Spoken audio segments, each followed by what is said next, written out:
Okay folks, in today's teaching, it's not so much a question that I'm answering, but it's a teaching from me to you. Why you shouldn't sell your artwork cheaply. Many artists think that if I price my artwork really cheaply, it'll sell out and no bother, I'll build up a good reputation, it'll be amazing. This is not always the case. You can offer something really cheaply or really expensive and it may not sell.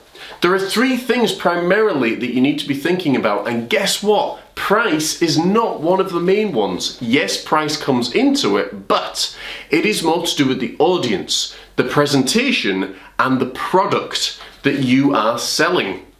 So, first of all, we're going to look at the audience. So we've got the price all worked out, and if you haven't seen the teaching on how you should price your artwork, go and see that teaching. I'll tag it in this video as well, so you've got it. So it's the audience. If you're wanting to sell your work for £50 to £100, $130, then that is what we call the lower range audience, the very low range audience, okay? And there are plenty of those around. They're going to give you work, but it's very difficult then to build up from that. I know, I've done it. If you are talking £300 upwards, it's sort of your middle range audience, and if you're talking £2,000 upwards, you're talking about a higher end audience. Anything above that is starting to get into the higher echelons of society, where your doctors, your nurses, your art collectors, that's the kind of thing. So you need to decide very clearly the audience you want to attract. Now, many of you will say, gosh, I don't care, I just want to sell my artwork.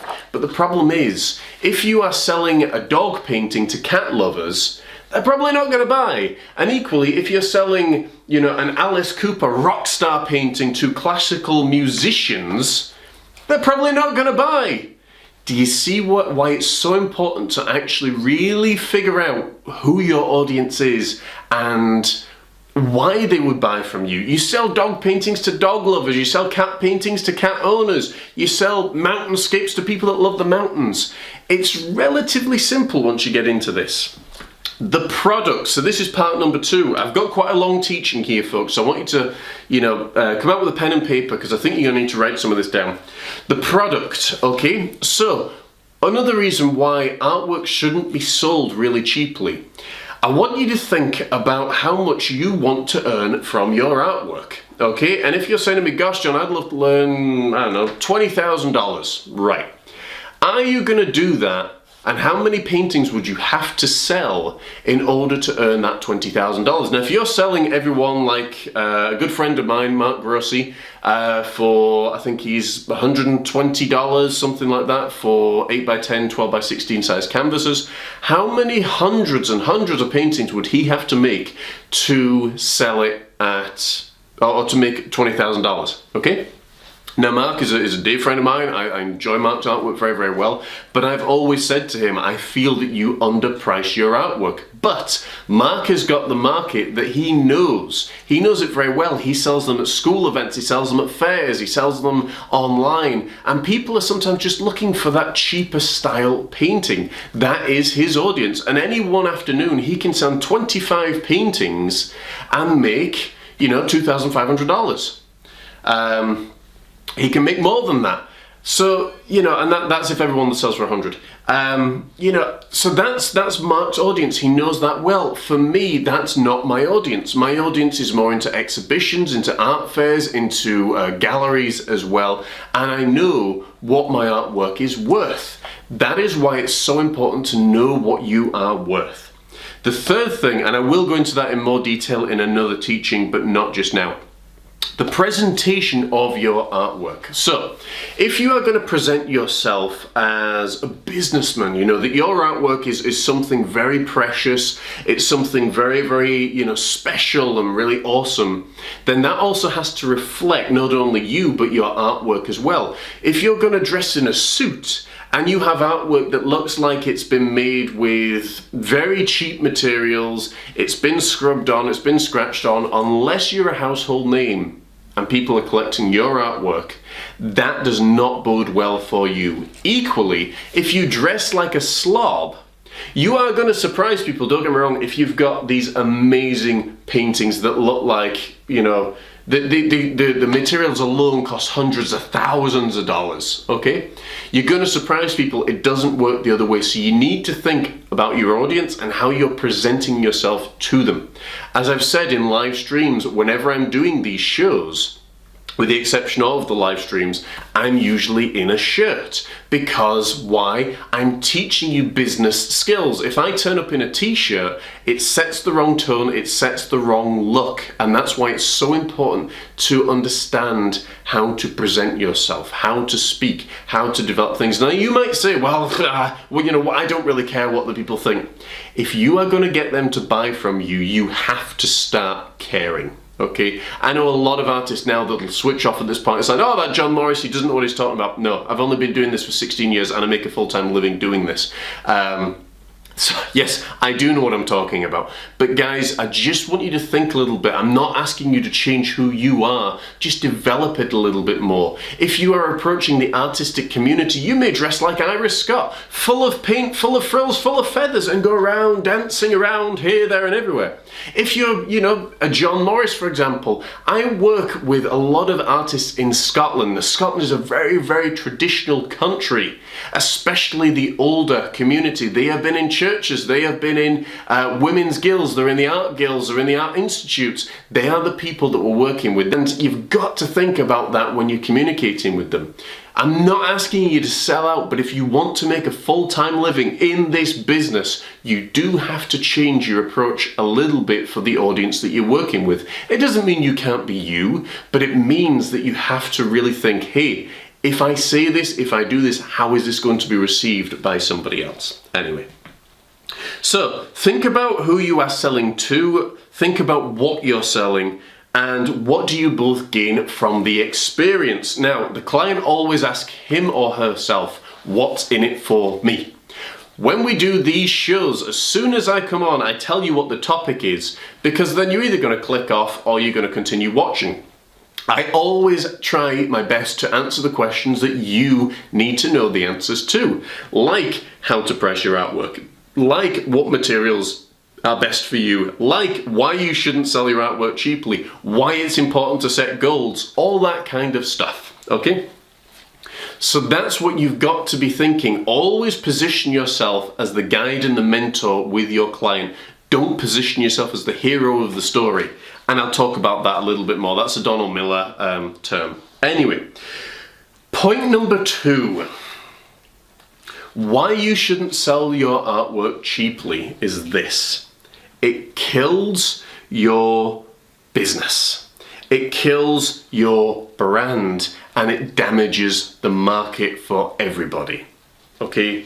For example, Outreach Art, which is one of my businesses, we specialize in teaching people online how to paint. We aim at the homeschool network, we aim at community centers, prisons, all that kind of thing, right? So, we have courses, full courses from start to finish on how to paint, introduction to painting, how to paint the sea, Myrtle the turtle in his underwater friends, how to paint polar bears, all sorts of things. Okay, how to paint wolves, how to paint horses. We offered these full courses for £20, which is about $35 in the US, just to give you a conversion there. Now, what we found is the courses are fantastic. I've made sure that they're fantastic because I've done my research, I've done everything I need to do and made them as simple as possible.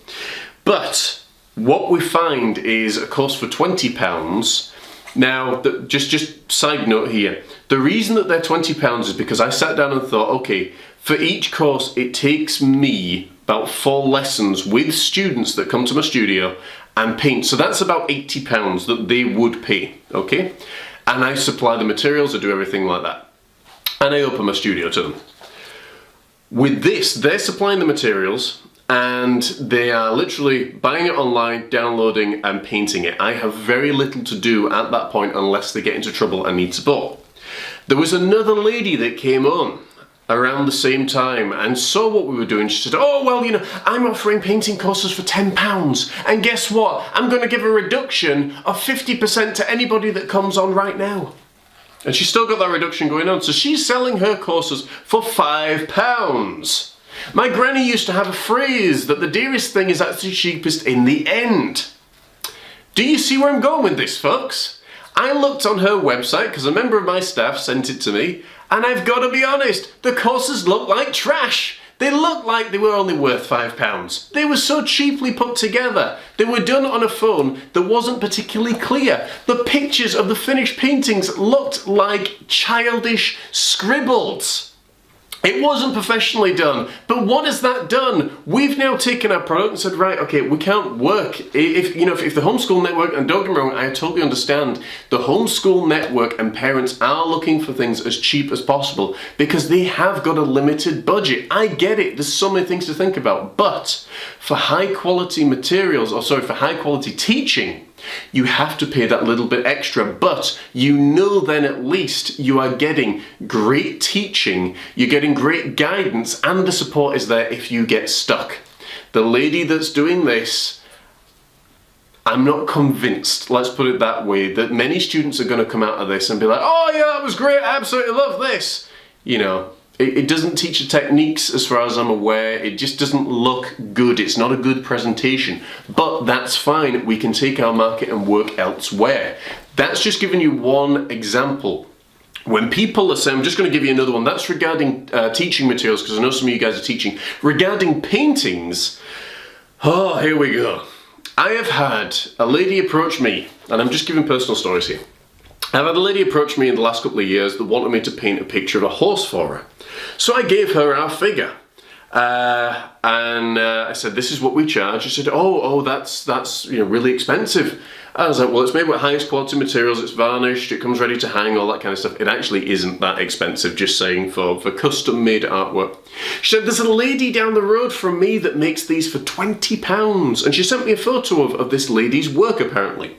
Now, this lady's work, I'm not kidding you, was phenomenal.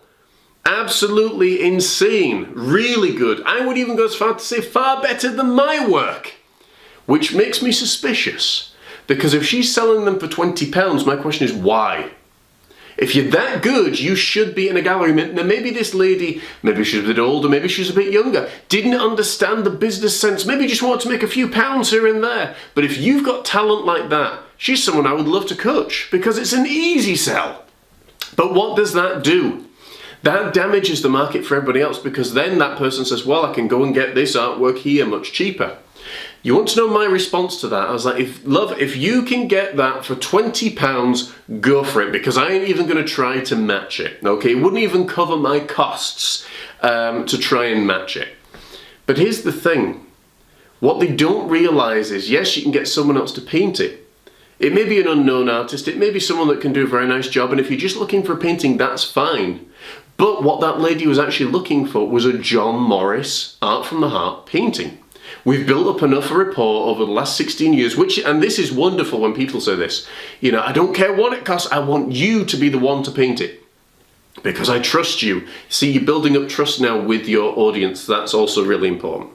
And I just said to her, I was like, look, if you can get that done for £20, I'm not even going to try and match it. We can't match it. And all of a sudden you're like, well, if you've painted one really cheaply, why aren't you painting, 5 and 6 really cheaply? There are always going to be other avenues. Some clients you're going to have to let go. Others you are going to be able to work with, you're going to develop, and they will come to you. Does that make sense? Okay, so why it's really important with regards to painting and teaching not to just give your artwork and teaching skills away is because you've got something really precious, you've got something very, very valuable, and you don't just want to turn around and say, oh, well, here, you can have it for this. Something really, really cheap. I know, I started out, my first painting that I did was £12. It was an A4 canvas, and it was of a little lake and some trees on top. It wasn't particularly great, but I did it. I earned £12, and that was it. But that job actually caused me more hassle than anything else. Side note here, folks, the folks that are going to pay the cheaper side of paintings, in my experience, have been some of the most fussy people that just cannot make decisions at all. Now that doesn't go for all of them, okay? Some that have paid and that have paid in the £50 to £100 bracket, You know, they have been some of the sweetest, nicest people ever. Some of the cheaper ones, when I very first got started, they made far too many demands, but because I was a new artist, I would take any work that I could get. I don't mind if someone's paying me $1,000 to do a painting or $2,000 to do a painting. They can be as fussy as they like, within reason, because they're paying me and they expect a little bit more. Does that make sense? People can be really fussy when they're paying a lot. Don't allow them to be really fussy when they're paying very little. So, part number 3 that I just want to touch on this is your art is worth so much more than money. Okay, would you give a limited edition, I'm going to use Alice Cooper signed LP, painting, artwork, guitar, whatever, something really, really valuable, will you just give that away to a charity shop? Would you give it away to, you know, just Hooray Henry and the Van Dangegos? No, you wouldn't. Why? Because it's something very rare and very special. Sometimes a client needs help in seeing how special and unique your artwork actually is. When you can say to them, look, we provide great customer service, we take care of you, we've got 16 years experience, it is a photo-like painting, you know, you do this and you've very little to worry about, then all of a sudden like, well, I don't mind spending that extra bit of money, because the last thing that they want is hassle. They want to know that the job is done well and that it can actually be enjoyed and loved and passed on. It's made to last. It's made of the highest quality materials, as opposed to some piddly little bit of garbage that's going to fall away in a couple of years, or start fading or bubbling or doing this, that and the other. You know, you've got to just go that little bit extra, but people will be willing to spend that money with you. So, you know, some of this may sound arrogant, but know what you are worth. Know your audience. Know the people that you want to attract. It'll take some adjustment. It'll take some realigning, but you will get there. I can speak personally from my own experience. Okay, I started out this business, folks, in my mum and dad's bedroom when I was 17 years old. John Morris Art from the Heart just rolled off my tongue, and initially we had a butterfly as our logo. A lot of it didn't make sense. A lot of it's only just started making sense within the last couple of years. Okay, from there, I had some amazing experiences in the United States. I came back to Scotland and my best friend evicted me while I was in America. He moved me into a bedsit in Ayr High Street. Okay, and I spent 8 months there in what I called the cell, living in perpetual fear and torment, and it took years for me to actually get over that. Plus, the place that I worked with didn't really care. They left me there. And they were like, yeah, we don't care, you know, our job is to provide you with accommodation, we don't care where it is. But guys, I promise you, if you don't give up and you really think and apply it, what I'm saying here. So your homework for this week is, if you really think and apply what I'm saying to you here, you will be on a better road to succeeding in your art journey. So, your artwork for this weekend, guys, is I want you to think about the audience that you want to attract. Not the one you're currently attracting, unless you're happy with your audience, but the one you want to attract. The second one is the product. So your painting or your teaching, where is it going to look best? Where is it going to be featured best? Who is going to buy it? So your audience and your product go hand in hand, and then your presentation. So you've got your audience, you've got a product. How do you present it to the world and to the culture that you want to build? There is a ton of great teaching online about that, folks, and I can help you with that as well, about how to take photographs that look really good, that are going to get attention. There's a very specific way to doing that as well online. But we're out of time. Guys, thank you so much for watching and bearing with us during all of that. I know it's a lot of information to take in. If you need to watch it again, go for it. Give yourself the best opportunity to succeed. Never give up, and you will actually be able to achieve your dreams. Keep adjusting, keep finding a new way to do what you love. And until next time, I've been your host, John Morris, the painter of memories. This has been Art Tips with John, the show that teaches you how to build your extraordinary art business and unleash your great, amazing artistic talent as well. Don't settle, don't sell your artwork cheaply. Until next time, I'll see you soon.